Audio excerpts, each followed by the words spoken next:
பேருதான் சுவிசேஷம்.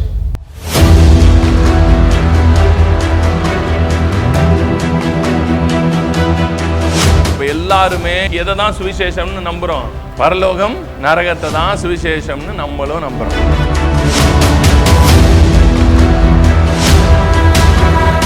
நரகம் என்கிறதிலிருந்து தப்பிப்பதை தான் மனிதனுடைய இருதயம் சுவிசேஷமாக நம்புகிறது.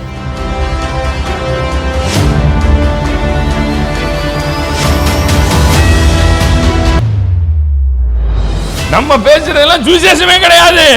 நரகத்துல அக்கினி பெருசாரிமாங்க கடாரி வந்துருச்சு அப்படின்னு அவன் பிறண்டு போய் உட்கார்ந்து கிடக்கான். இந்த சுவிசேஷமா பவுல் பேசினது?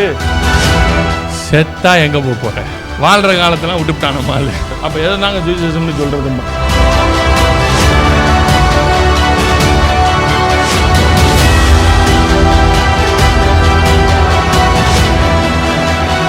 இருதயம் செத்து இருக்கிறதுனாலதான் சுவிசேஷத்தை புரியவே மாட்டேங்குது.